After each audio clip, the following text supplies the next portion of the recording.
Good morning, good afternoon, good evening. Hey Pete, how you feeling? Throat still messed up, man. Gotta back off of it a little bit. That'll make you feel better. Lots of stuff to do. Flappy.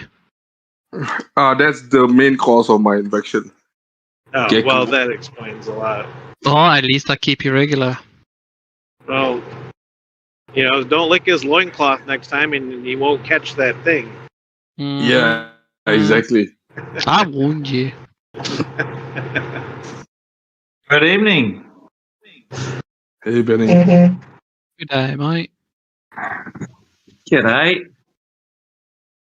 Hello, team. That'll make me rich. Good evening, George74. Luke will be having a rare night off. He's not going to join us tonight, so we'll go through and give you some updates and let you know what's going on and obviously answer all your questions. Phil, do you want to give any updates you might have on the game side? Sure. So right now, we are testing the NFT rewards internally for Quest. So we hope to have news about that soon. We just finished up the last Leaderboards challenge, and I think Lala will be running the wheel for those who placed to win a CitiXen.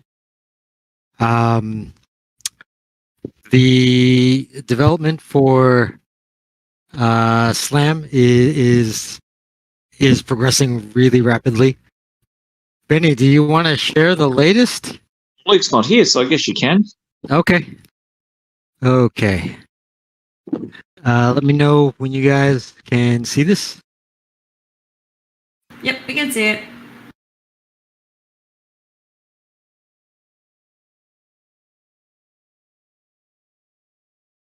So yeah, this is the latest on the Slam environment, and it's actually been improved even further. So we're really excited to have you guys finally be able to check it out in the vault very soon. Any glimpses of the gameplay?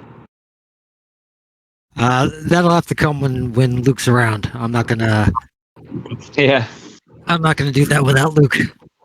Yeah, but we can show you that next time he's around. And then on the fear side, that'll also be we're just waiting on the final integration now of NFTs and a few bits and pieces. So, but that won't.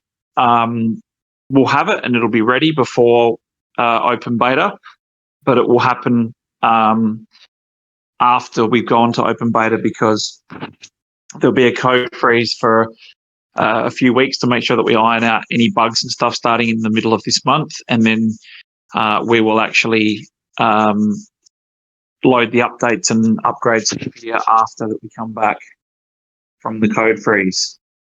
So yeah, it's all looking good. It's all coming together, and as you can see with Slam, it's going to be great to have it in a VR environment and to be able to walk around into the vault and actually go in and play it. So there's a few other things that we'll add to that. So thanks for sharing that, Phil.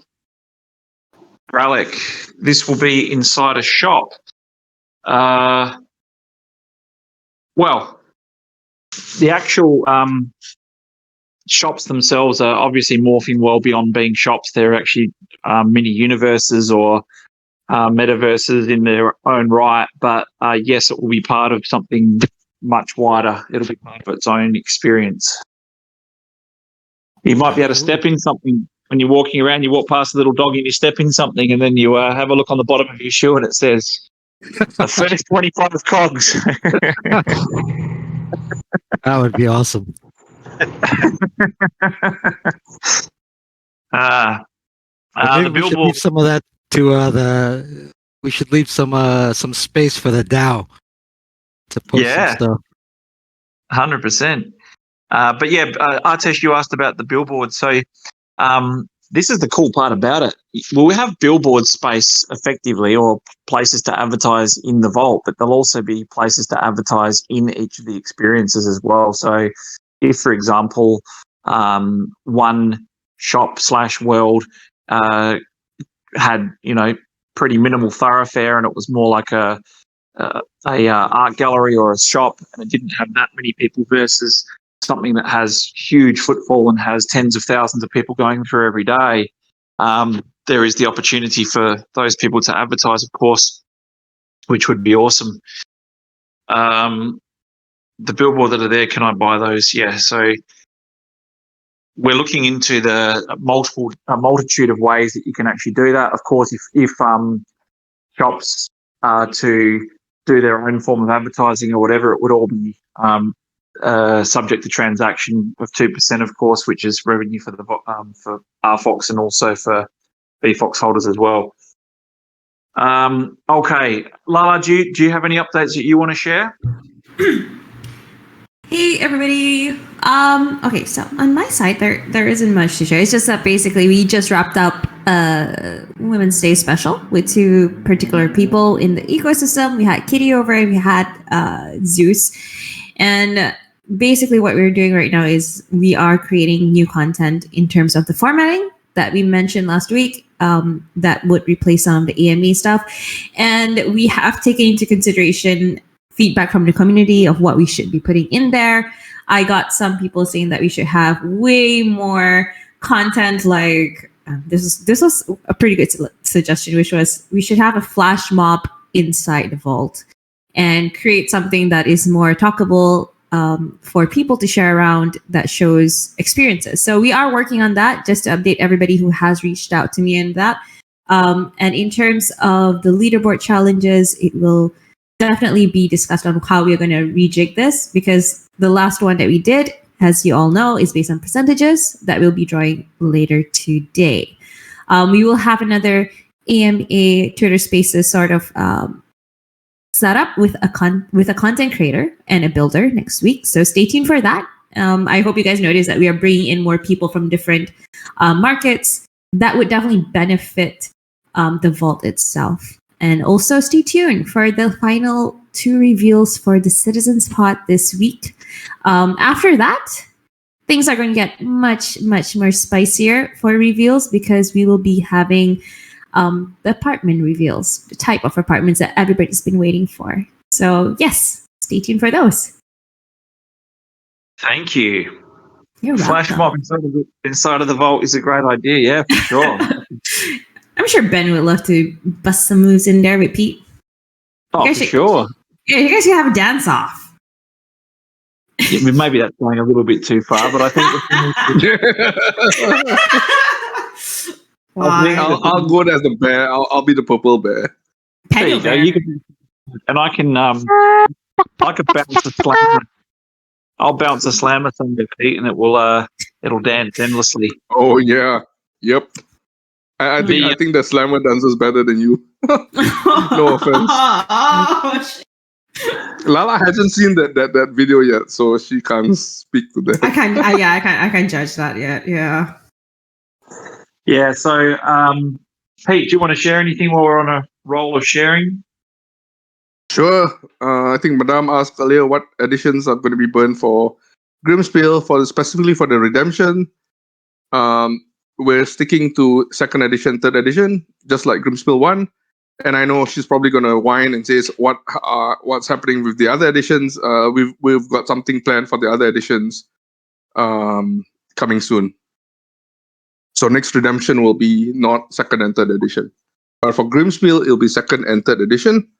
And we'll same formula, 36 COGs, 2nd or 3rd edition, all has to be coming from the same edition. And then for crafting, we've already published the crafting recipes. I can probably also share, and this one is I think coming out in the next blog, I believe, Lala, the details. So 4,000 packs are going to be redeemed via the redemption, basically burning of COGs. 4,000 packs will be obtained via crafting, which means you'll use your crafting materials and claim for 4,000 packs. and then 2,000 packs will be put up for sale, just like the previous methods, wax, RFOX. I believe we're taking out credit card due to lack of response from the previous sales for credit card. We will reevaluate that. We basically make all our decisions based on data.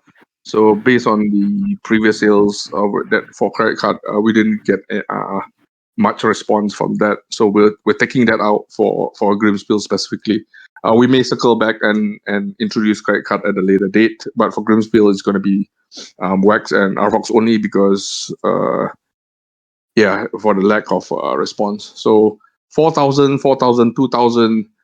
This set is only going to be 10,000. So there's 10,000 packs going to be minted, and then 10,000 KOGs will come out of those packs. Each non-foil KOG will have a limit template mint of 45. And each foil KOG will have a template mint, max template mint of 5. So if you see that, say a particular non-foil template has already minted 45, and you will see the cap, you will say, minted 45 out of 45 max, then that will never ever come out from packs ever again. So we've got a new unpacking contract that handles that, and our KOGs will be minted on demand. So first come, first serve. First to open the packs will get mint 1, then mint 2, mint 3, so on. Where the logic seems to be sound, but I have not pulled any foils on testnet yet. So, but my team has. So, hopefully that's the opposite when it comes to mainnet. I was going to say, it must be working then, mate. Yeah, that's the thing, Benny. So like every other edition, I'm pulling like foils and goals from testnet, but I've never pulled anything from mainnet. So hopefully this time around is the opposite. There you go. Bit of luck, maybe. Has there been any renewed interest from partnerships from way back that we announced, but have since either dropped off or gone silent? Now that we're approaching the open beta launch. So now that we're getting closer to that, we've revisited some of the people that have been sort of waiting in limbo for us to be able to deliver stuff, which is good. But we have actually started speaking to a couple of people that sort of, I guess you'd say, went cold as far as we didn't know whether they were building anything from their end either. And it turns out that they kind of are still. But we've got a lot of interest now from creator brands and creators that what we've quickly worked out is that being as progressed as we are, which is still infant stages, there's a lot of people that have sort of been waiting for opportunities, especially in the VR niche. So we've got some exciting stuff coming up very soon, and we're working with some new partners that we haven't talked about. But what we'd rather do is just sort of, because it's not far away, is just be able to go ta-da and show you what they're doing and the experiences. But the good part about it is that, like the idea with a flash mob, regardless of whether you like the idea or not, the great thing is that we're now getting into a phase where other people are going to be coming up with ideas and communities will be doing things, and the DAO being one of those that we'll talk about shortly as well. But ultimately, some of these creators are very experienced in both VR or Web3 as well. So it's going to be good to hit the ground running and have some people that know how to build experience that coming in and doing their thing. So very much looking forward to that. Yeah, so with the announcement side of things, CryptoGen, we've been, we've obviously in the past, we've sort of, when you don't have a product and you don't have stuff, you sort of, everything that comes across your table, you sort of slot that in for a mention because it's obviously big and it's good. But now we're at that point where we can start letting stuff talk for itself. So really looking forward to doing that. Okay, so in relation to the DAO updates, we've had nominations put forward for each of the quarters. So now we'll move to voting for who gets nominated and the information, passing on the information on how everything will go. But as stated, we want to make sure that we're transitioning that across to the DAO ASAP. So our job is to help set up and then provide, obviously, a space and the tools to be able to build, and then hand that over ASAP. And again, whatever structure is suggested or laid out would be completely subject to the DAO community's suggestions, voting, and how we decide to run that. But really looking forward to seeing that. We've had more renewed interest in interviews and people asking us questions in relation to how this would work, and obviously it hasn't even started. So if this does end up building a solid community and it is a model that works going forward, we've got an opportunity to really start building audiences in the space. So it's also been a point of interest for creators as well. So creators have long suffered on other VR platforms and worlds and not been able to generate income, revenue, or anything from building quite substantial audiences. Some of these people have got audiences of 10,000 to 150,000 users, and they're unable to really monetize their offering. So this is going to be a brand new ball game and system for people coming in. And obviously the DAO will have the ability to attract people in as well. So it's going to be really good. Question for you, Pete. As ERC-4337 has just been released or announced, are we going to see these features such as wallet recovery, gasless transactions, spending limits, 2FA on transactions, and bundled transaction, etc., being integrated in future into RFOX ID ETH wallets? Funny how you mentioned this, because we just talked about it this week. So, I mean, this thing has been in the works since 2021, so it's not something new, right? But we gotta see where we can implement those. I think, oh yeah, I can't say that. That thing definitely you can't say, but yes. Yeah, so I mean, Jay, is something definitely that the Ethereum community is buzzing right now, but it's not something new. It's been talked about since 2021. So the safe answer I can give you is that there'll be a few changes on our side, but it won't actually prohibit any. It won't prohibit any creators or people that deploy using that. But Pete will give you further information. That sounds like a trivial answer, because it has to be. Is the DAO nomination binding? As in, no more info will come out. People will vote in the council based on the submission form, and that's it. So what will happen is there is a structure for at least the first month, which allows the DAO time to decide how they want to structure the people that work on this going forwards. Now, some DAOs have gone for, let's bring on a few people and have them as a core sort of setup team to help facilitate any type of rollouts, builds, transactions, etc. Others have sort of gone for partnerships, and that works really well for bigger DAOs. Some of them have 200 and 300 partners that all sort of put their hands up to be preferred suppliers or contractors to the DAO or whatever.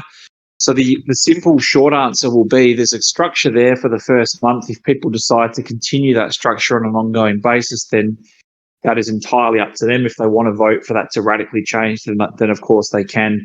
Ultimately, the way it would be structured in the beginning is that the majority of tokens that haven't come out would be for LP rewards, and basically the suggested structure is to collaborate and organise for the release of products or assets at no cost to the end user. And in return, the creators would be paid from a percentage of the emissions for a set period of time. But again, the DAO might come in and say, well, actually, we want to do a charge for assets that are created for this reason or that reason. And that's up to the community to vote on and to suggest that certainly I would assume that there would be nothing created in the first month. The first month would just be structure and setup and all the rest of it. So we've had to go with sort of very blanket templated terms and conditions, and of course there's some basic template sites and stuff like that. But of course the DAO will come in and give it a proper brand and name and all the rest of it, and get it ready to launch very shortly. So between now and the launch and the getting ready to go, it'll happen very, very quickly. But ultimately, it'll probably take the DAO some month or months to sort of really establish their brand presence and really get motoring. So I'm excited to see what's come up with. Pete stole the mute button back from me. There you go. I was very upset by reading Collective Shift report on metaverses. Did anyone reach out to you after release to verify those facts? No, it was a topic of much discussion in here as well. But ultimately, the thing is that if you sort of Googled stuff for 5 minutes on each project, and sort of didn't validate, it is possible if you were reading particular information from bygone eras or whatever, that you could actually come up with some of the assumptions that were made. There is some good points made, but there's also a lot that have been sort of ratified, we've moved on from, gone past, or some of them just don't exist. But if you read some of the report findings from other metaverses on that list, it seems that it's almost like ChatGPT did a lot of the research, because it's like no information from 2022 on. There's a lot of outdated information and a lot of assumptions based on something that might have been looked at 2 or 3 years ago. Some of them are just completely not there. But I mean, look, the thing is that everyone's going to have opinions on what's being built, and everyone's going to have opinions on what their favourite lists are and stuff. Most people's lists are, relative to what they hold or the bags they hold, versus things they don't. It's human nature, but also you've got to have a look at what resources people have or experience they have as well. So I think all I can say is that it's outdated and old for a lot of the projects on that list. It's interesting. But someone posted in here Paul Barron's voice notes from after the interview that we just did recently. And he makes some pretty good points for those who haven't seen it. It's worth having a look at for sure. But everybody's entitled to their own opinion, and everybody's opinion, no matter how dated or off course or whatever, will have some points of validity, right? And it's not up to us to dismiss everything that's said about everybody or everything. But we've got internal benchmarks, and we look at other projects and say these guys are doing really well, or these guys are the ones to sort of try and beat, or these ones are the ones that are going to be our competition going forwards. And it's interesting how differently we see that list to what we see as being major competitors or threats or whatever, to what we're doing. So yeah, very, very, very different. Yeah, the voice notes by Paul are very good. Now that's a guy that, like, I get the benefit of sort of jumping on and talking to him and having a look. And if you're looking at the two, you can't compare them. It's chalk and cheese. But this guy has 2 people fussing around him on his microphones and making sure that his production quality is good and his noise quality is good. And he's got like 20 ready to go or 30 ready to go video clips and notes and stuff in the background. He's got a couple of guys sitting in the background doing the live editing. It's pretty cool to see. You've got a guy sitting there at a desk talking to you, and as he's talking to you, they're putting up videos, fact-checking, providing information in the background. That's a professional unit. He's setting himself up to be a major player in the space. So, yeah, it's good to hear that. And I think the thing that's really important about Paul's voice notes, and the reason I mention them, is because he's going on the same type of information that CS report went on, which is all very, very much dated and dating back to 2021. And Paul Barron actually says, we held RFOX in 2021, did very well for us. In the beginning of 2022, we got off. And the reason we got off is because of a number of different reasons. And some of it was missed deadlines, but some of it was looking like, can they pull this off? And he said, so we sort of forgot it. And then he mentioned in the voice notes, he said, boy, were we wrong. We've come back a year later and this is where they're at. And we think they've got a few killer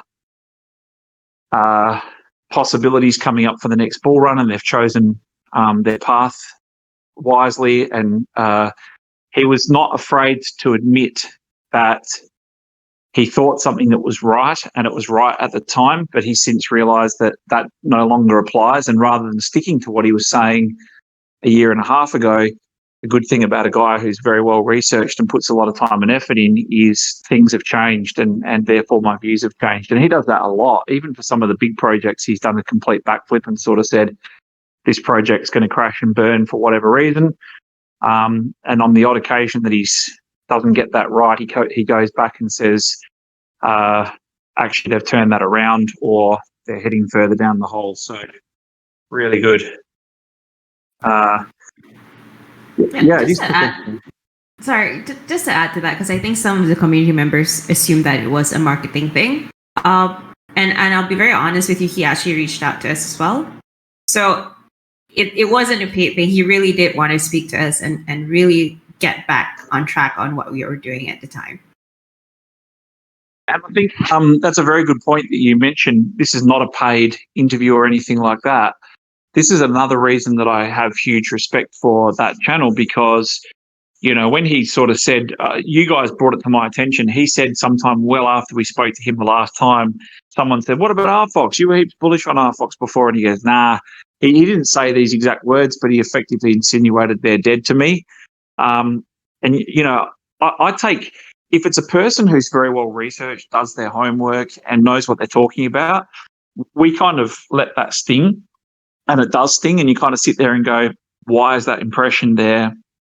How do we improve that? Sometimes it's really, really, really valid feedback as well that's well researched. And you'd sit back and you say, crap, how can we turn that around, or whatever. So for him to turn around and say, can we do an interview? There's lots of stuff I found out I was wrong about, would love to have you in. Not asking for money, that's the difference as well. Doesn't ask for money, doesn't ask for compensation, just says, I want to provide value. He gets his revenue from the same way that all the other people do, and that is to they've got their subscriber lists and all the rest of it. So they shouldn't be double dipping. They should be talking to projects in an unbiased fashion, and you can't doubt their professional integrity. So yeah, that's what I have to say about that. At the end of the day, it's just one dude's opinion. Yep, absolutely. Everybody's entitled to their opinion. We've got lots of people that have mislabeled us. We've got a lot of people that have given us very, very good feedback, and they've been spot on the money. Sometimes people give a review of you that's so close to the bone that it really hurts, and you think, gosh, we're acutely aware of a lot of what they're talking about, but obviously they are too. And that's stings, of course. If it's just out there or stuff that you've already dealt with and moved on, you sort of just wipe it off and pay no mind to it. You've got to be very careful who you listen to and who you focus your attention on as far as trying to improve or turn things around. Yes, so that's that point. While we're waiting for some more questions to come through, do you want to wait till the end, Lala, or do you want to do the wheel spinning now? Sure, I think we can do the wheel spinning now. Basically, for those who participated in our leaderboard challenge, you guys can check out the KOGs channel on the announcements on who was selected for this round. So it was really, really random. You can actually see. I'm just going to read out the percentages of how the winner or this wheel looks like right now. So basically, there were 5 winners to be selected. Each 5 were from different numbers of the leaderboard at the time this morning when we cut off. So the first person, the number 1 guy, had 49% of the wheel, followed by 27, 18, 5, and 1. So the reason why we're doing this again is to make sure that one of the bigger complaints that we got earlier is because, it seems to be like every week is the top guys going up for the win. So we are really trying to make this as random as possible. And tonight we will be giving out a citizen for this particular week. And hopefully one of you will be getting that. And may the odds be in your favor. So I'm just going to spin this one time. How come mine? I'm not on the list. You suck. I'm sorry. No, maybe you're on the list. It's just not the number that we selected. You're always lucky number 8, right? 8 is not one that we selected. You need to No, fix I the wasn't script even on in. the bot. You need to fix the script. I need to fix the bot. Yes, the new code is not working. The bot doesn't work with the new code. Alrighty, so let's do this. I don't know. This would be really lucky if somebody who okay. Alrighty, so we've got Bum Baby Bum. He is the winner of an RFOX. Oh, that's my bot. No, it's not. You say it and then you take it back. Sounds very sus. So congratulations to Bum Baby Bum. As mentioned earlier, everyone or anyone who wins from this particular contest will connect with you guys via email. So even for the previous winners, please make sure to check your emails because we have sent out notifications based on your registered emails on KOGs Quest. So thank you, everybody. And that's it for me for the wheel for today. Thank you, Lala. Speaking of the bots, do you remember Dookie Dash was on and there was a lot of complaints about, people coming or cracking the script and working out how the configuration worked and people were building bots to sort of get through it. Someone went out and complained on Twitter, one of the huge accounts, and I said a poor gamer blames his bot, and they blocked me and deleted my comment. So it's a raw nerve for gamers, is it, to insinuate that the people that you use a bot? Is that not a good thing to hear, Lala? It's the truth, but they can't take it. That's my take on it. You're being neutral Well, on that. when you want to insult a gamer, you call them a bot. So Yeah. No. I mean, When you call them a bot, that's a compliment, right? When you say they're using bots, then no, That's a different thing. Then you that's call a okay. gamer a bot, it's a huge insult. You're literally Exactly, saying you're the especially- shit AI that everyone can beat. Yeah, it's like Yeah. if they call you an aimbot, it's like you just can't do it. You're not skilled enough that you have to get a bot to do it for you. Oh, yeah, okay, so maybe I offended. All right, I'll plead the fifth. Can we get sneak peeks of the content coming from creators on RFOX platform? I want to be consuming content made off the RFOX hand. Okay, so very soon you will be able to do that, of course. I think that's a good point that you make, though. And like I said, I really hope some of those suggestions that were put forward earlier are things that people are planning on actually doing. Like I said, a couple of the favourite ones that I heard were the MTV Cribs type thing where you'd go around and look through people's apartments when they deck them out, which is cool. But we've had a couple of people talking to us about doing news, RFOX VALT news, nothing to do with us. I'm talking about, I don't know what their format they're talking about, whether they're talking about like a news desk or written, but they're talking about, making a site dedicated to updating what's happening in the vault. So as we get more and more experiences built out, it could be, a fear competition or a slam competition or an arcade or an event or a concert, performance, parties, whatever it might be that they're looking at, and also launches of new stuff. So one thing that we've heard from a lot of creators is how are we going to separate ourselves from something that is more akin to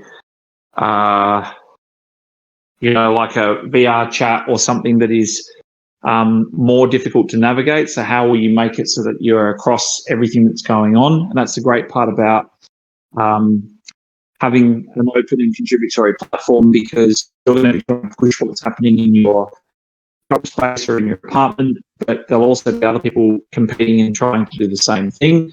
So we've got a few ideas on how we can help to index, but ultimately it'll be really good to see the creators in the environment sort of working out how to do that. And again, we do a lot of research on other platforms, and you talk about how important creators are for things like Roblox.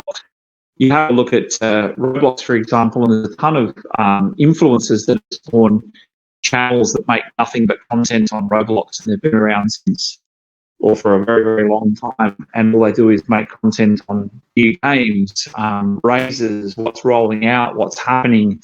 And that's all they do. They just make content for platforms. So when you're talking about content creators, we often, at this early stage, kind of pour our minds to people building experiences or building a scene or building a game, versus people that are actually building content, digestible content. So it's good that you bring that up, Artesh, because I think that my hope is that we'll see quite a few spawn from that. And as one of the ones that I sort of watch religiously on the Roblox platform, will talks about the fact that anytime a new platform arises, people will jump in there and try and cut their teeth as an influencer and trying to get in early to make content, because it's a great pathway to get to sort of become a known, respected member of the content creation community for those platforms.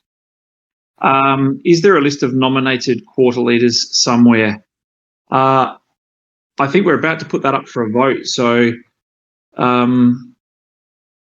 there will be very, very shortly. I believe for one quarter, if I'm not mistaken, Lala or Urban Gecko, I believe for one quarter we only got one nomination. But for the others, for all others, we got multiple applications. That is correct. Yeah. So we'll advise you very shortly, Madame, because the voting will start any tick of the clock for that. And just to reiterate, because a lot of people sort of said, what was that, or what is it, or what's the point of that? The idea, as stated before, is to help steward and to usher in the formation of the DAO and the community coming in, and to help get that off the ground. Some of the quarter leaders might decide to nominate themselves for an ongoing role, or to be integral in the setup of the community and the ongoing helping to manage that community. Some might just slink off into the background and say, I've done my job. My job was to help transition in. Either way, it'll give all of us an opportunity to see what they go through to work out whether for future DAOs or future like launches, whether people want to be involved and what opportunities that spawns as well, because obviously the people that have nominated themselves to do that will be very well known, because we're looking at 20 to 50,000 people being included in this DAO, the first DAO. So a lot of people will know of these people. It'll be a well-reputed posting, that's for sure. In the third quarter of 2022, Roblox users spent 13.4 billion hours on the platform, which is 2.5 hours per day per user. Yeah, I was watching the keynotes the other day again, Phil, and they were talking about the fact that, a few years back, I think it was the 2021 keynote, they were talking about the fact that a lot of their users were 13 to 16 years old, and they've now started to morph to a much older group. But even the developers that came up in the background on their Zoom call screens or whatever were still relatively young, in their mid-20s. So they sort of obviously started off as a fairly kid-friendly platform, and now it's starting to morph a little bit. But also a lot of those people have transitioned through those age groups because they've been with the platform for such a long period of time. But definitely have a lot of dedicated users, and there's a lot of valuable lessons that they've learned on behalf of anyone else who wants to travel forward, but there's also an opportunity to capitalize on some of the things that aren't working there as well. And for those who use Roblox, apparently the recent phenomenon is it just completely going down on Saturdays when they get too many users. I'm the leader of the Pineapple Quarter. That's a quarter no one can find or will go to. With It's your hidden. backup, it's hidden. There you go. It's a prickly quarter. Where do I join a Pineapple Minion? There you go, a Pineapple Revolution. In the third quarter of 2022, I spent way too much time in Roblox doing research. There you go. When can RFOX expect users to spend 13.4 billion hours on the RFOX platform, which equates to 2.5 hours per day per user? Yeah, I think it's going to take obviously a long while, but what you're going to see is the same transitional phases that every platform goes through when it launches. You're going to get your people coming in there and going, right, it's like building a new town, right? They're going to come in and say, I've got my toolkit, I've got my space, I'm going to start creating something. And you go through that whole, look at me, look what I've done, look what I've created, come and have a look at this. But the thing is, the difference between this type of a platform and that traditional type of methodology is that it's not just vacant land. This thing's built up, and the experiences that are attractive, like you would never have got someone just come along and put fear on a field in the middle of a platform while it's still in MVP and hasn't actually properly launched. So there's a really different path that this will take based on the fact that a lot of that basic world has been already built out, and now it's up to people to come in and plug in their experiences. And if the benchmark is that type of fear level and some of the other things that are about to get launched, and you saw Slam VR, we've got arcades and all sorts of stuff coming. If that quality is all at that same type of level, we've even had submissions from shop owners of what their idea is and what they've built and all the rest of it. And it's like, I think because of that, people have a certain benchmark in their mind and an expectation of what things should be like. So we were really, really scared. Like, our biggest fear is that people would build something that's absolute garbage just for the sake of saying, oh, well, I did something and I got something built. But to our surprise, so far, nothing's been submitted that we've sort of gone, oh, that's crap. It's all been of very good quality. So we just hope that keeps getting better and better as time goes on. What to expect visitors be able to see and do when the VALT Beta opens? Can you say anything more about the arcade you mentioned in your tweet thread? So what they can see. So what we're trying to do is a couple of things. I'm not sure whether Luke's talked about that yet, or he might whack me on the head, but he's not here. So what we're looking at doing is making it so that when you come into Q5 and you spawn, that you've kind of got the things in a row, from apartments to shop templates to game to experiences, but that they're also accessible through their quarters. I think the thing that's going to be available on day one is not a huge amount more than we've got at the moment, outside of ordering things, finishing things, fixing some bugs and mechanics and all the rest of it. But there's things, as I stated before, that will be delivered prior to the actual code freeze that we can't actually implement until beginning of second quarter. But we've also got collabs going on and people building at the moment, ready to go in soon after proper launch as well. So I think the one thing we keep getting told is that social spaces will be the big thing in the early days, because people will stand around and talk about what's being built, what's there, what could be there, and what should be there. I think the DAO coming in and having a big community looking at building and hearing all of that and soaking that all up and being the first major DAO community in there will also be a big advantage for them as well, to be able to say, look, there's a lot of stuff needed here, a lot of stuff should be built out, and it's a massive opportunity for those early movers. So in answer to your question, Face, more of the everything's on display. Everything can be seen and accessed. We've obviously got more apartments. Those will be all on display as well. And then the tools. So it's like saying, here's what we've got. Here's what we've done to get the ball rolling. here's the tools, get cracking, and I'm really excited to see what people build. I wonder if Flam is in the arcade. I don't know what I should be or shouldn't be saying, but no, Flam is effectively how do I say it without saying it? Flam is effectively part of something a lot bigger, but along that same theme. That's all I can say about that. Can you tell us about the arcade? So the arcade is there'll be an arcade. If you remember back in when ArcLego was first talking about this stuff a long time ago, there was always a vision to have an arcade, meaning a place that you could go to play multiple games.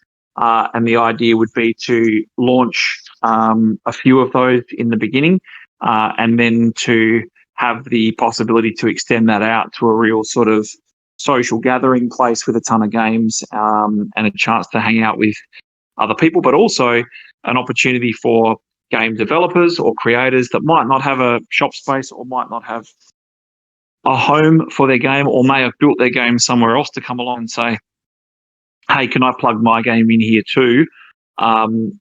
Certainly whatever goes out in the beginning will not be the full extent of that. And we did mention before as well the opportunity for people to then purchase a copy of that game through an NFT or whatever the case might be, to be able to then display that in their apartment, meaning that you've got a version of that same game in your apartment, is kind of cool. Imagine if you could be you've all been in the Sky Villa, or most of you have, the Sky Floating Apartment. If you go in the Sky Floating Apartment and you've got a pinball machine or a video game, a video arcade game in the corner, and you could walk up to that and then start playing that, that's a pretty cool concept.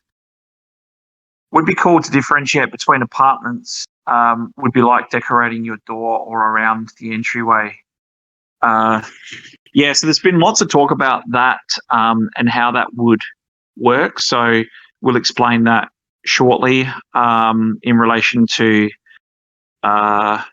design and format. But people are going to be big on personalization, that's for sure. Will Open Beta come out with marketing campaigns similar as apartment sale, ads, chats, etc.? The thing is that, as has been said by a couple of people internally, I think for the going from MVP to Open Beta is probably more a significant milestone for us, because of the fact that it's kind of saying, we always said that we'd put the platform out, we'd build these creator tools, and we'd build products and services in those 4 fastest growing sectors of the internet economy. And it's like saying, here we are, we've got this now, we're at the stage where you guys can use this, and you can get in here and you can take off. So I expect that the first lot of meaningful advertising and marketing, I'm not saying that what we do is not meaningful, but what I mean is that the stuff that's going to have the most impact is when people are saying, look what I've built in the vault, come and see and have a look. And people trying to usher crowds into their experience or their brand or business. That's when we're really going to see marketing to wider audiences. And again, the DAO is a good experiment for that, because you're going to be getting people from a number of prominent NFT collections coming in and having a look around and working out what can be built next and how they can be involved. So that's going to be really cool. Not sure if I've already asked this, Benny, but did you burn tubes to get any apartments? Has Lucky Luke got any apartments?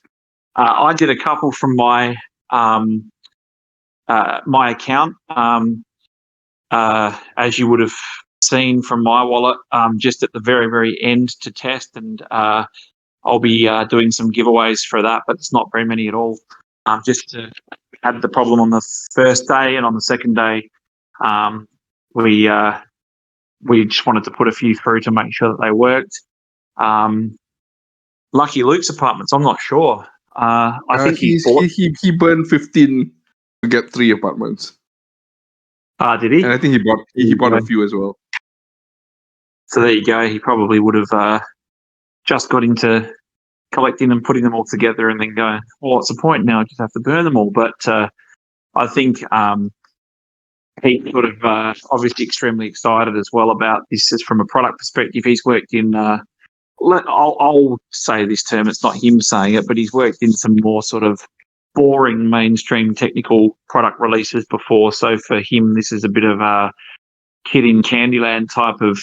This is a product you'd actually use and a product that your kids would use and like to get involved in as well. So it's a much more exciting thing. But obviously, the conversations that we have behind closed doors with people that are looking to come into the vault are actually what gives us the petrol and the fuel, because we have a little bit of a head start in understanding what people want to do, which is of course necessary, what they're looking for, some of the problems that they're having on other platforms, or why they haven't really developed too much previously.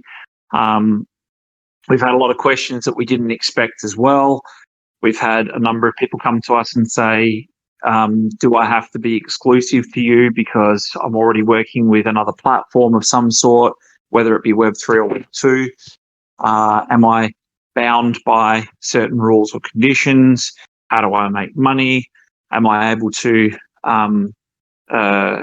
bring in communities from other environments, or what if I'm not able to bring them in because I have some sort of an agreement with another platform? So we've had lots of different things to think about and see, but ultimately hasn't really changed what we were going to offer in the beginning. So like I say, I can't tell you how excited we are to be able to say, right, we've got the ball rolling. And this is the part we have to sort of get across to you guys as well. There will not be an ongoing onus on us to continually build. What are you putting in the next space? What are you putting in there? What experience are you going to build next? Because it's not going to be us. What we'll do is polish the world, build the last 2 quarters, finish that, and then our job is to maintain the dashboard and the user portal to make sure that the UI and UX is as clean and slick as possible, and to make sure that that dashboard is as easy to use for everybody at every skill set as possible, and to try and make sure that those products for the platform are as slick as possibly it can be. We want to make products that people love, but ultimately those experiences that people are looking for, saying, yeah, but what's coming next and what else is going to go in there, that's up to you guys and the community that's going to build in there. So that's the part we're really, really excited about, because people have often said to us in the past, in the last year it's improved a lot, but in the past they've sort of said, why does it take so long? Why does it take so long? You should be out, we should see this, and we should have this, and you know what you should build. The great part about all of that is now we turn around and say, you guys should build it. You're always talking about people coming into the vault. How many projects can you confirm? I hear this a long time, so I hope you can say a bit more. Well, the thing is that there are 100 shops that are for sale, right? So then you've also got 20 other shops. So ultimately there can be 100 plus communities just in the shop spaces.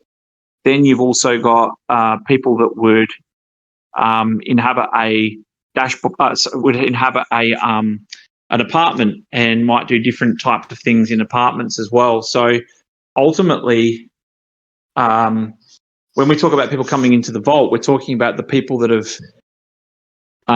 purchased or are planning on purchasing a shop space with the intended purpose of building out an experience, a game, or a profit-making business or company. So ultimately, we know a lot of those people. We know a lot of what their plans may have been, but ultimately, this is not us building that stuff. So we've seen a few recently come through, and they're pretty cool, but that's up to those guys to talk to you about. But we also don't want to speak on behalf of the other people that are looking at building or deploying, because until they haven't, right? So we know that full well.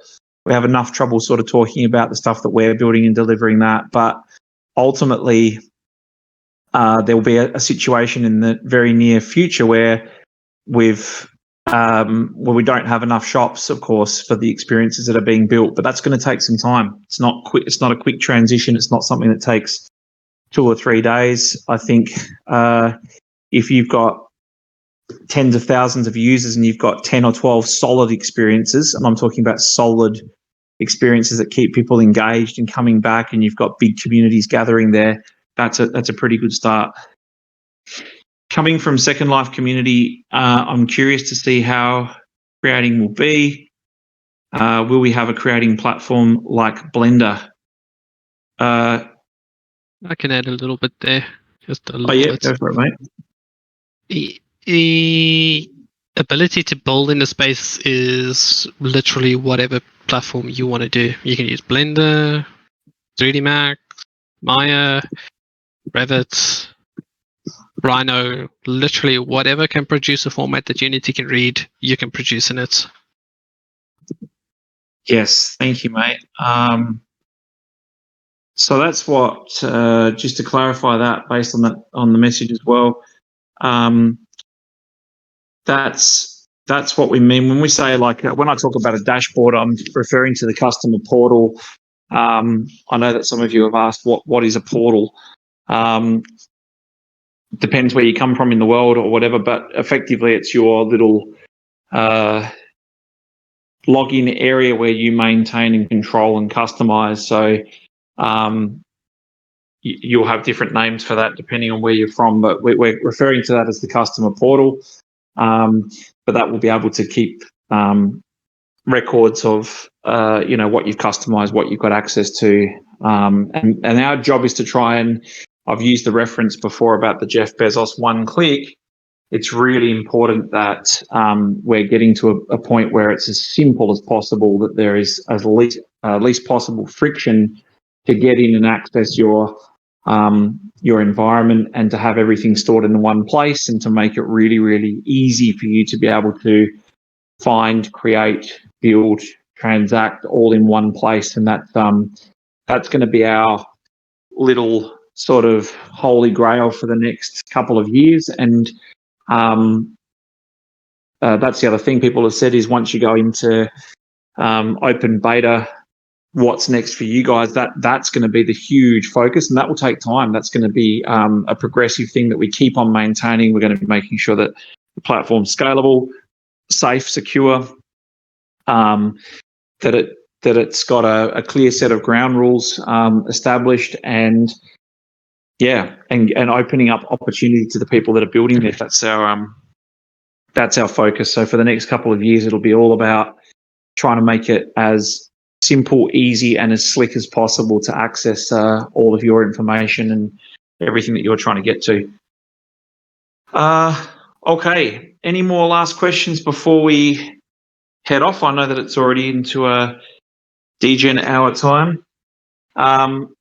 So thank you very, very much for joining. Appreciate that. Stay tuned for some more information in relation to the DAO. Just one last one. I like the whole team and community, and after all this time, I am still curious where this is going to. But it's, in my opinion, a bit quiet in the Discord channels. I think, again, mate, we're excited to see where it goes as well. And like I say, because we've laid a fairly comprehensive base foundation, that kind of just does nothing more than sort of set a tone and a benchmark for what type of quality people should be looking to bring in. But ultimately, as we've seen with every platform, the community has a huge say in how that develops and evolves. The other thing you've also got to take into consideration is that being an MVP, you've got very few people actually in the vault or having access to the vault at this particular point in time. And as we start having projects deploy and advertise and market because they can actually generate revenue, that will increase, and you'll see the chatter increase and take off. But you also have to take into consideration the very harsh reality and truth of understanding that quite often the people that might be around from the early days aren't necessarily going to be product users. There's two different sets of or demographics of people. I think in this community we probably have a larger crossover than most, because people will get in there and we're building something that's pretty wide and diversified. But there's a lot of people who just buy a token and say, I've got no interest in following what it is that you're doing. Any products or services that you bring out, not interested in. I'm just here for trying to get 1,000x overnight and not really focused on what we're doing. And you know what? Everybody's going to be different and have their own lane to choose. But you'll see the chatter and all the rest of it pick up once people have got something meaningful to talk about, and that's not going to happen until the release happens. So that's why it's such an important milestone for us to have this out. Okay, so thank you very much, guys. Have an awesome night, and I will see you all very, very shortly. Thank you for your time. Thanks a lot, guys. Take care. Stay Thanks, safe. everybody. Stay safe, guys. See ya. Bye.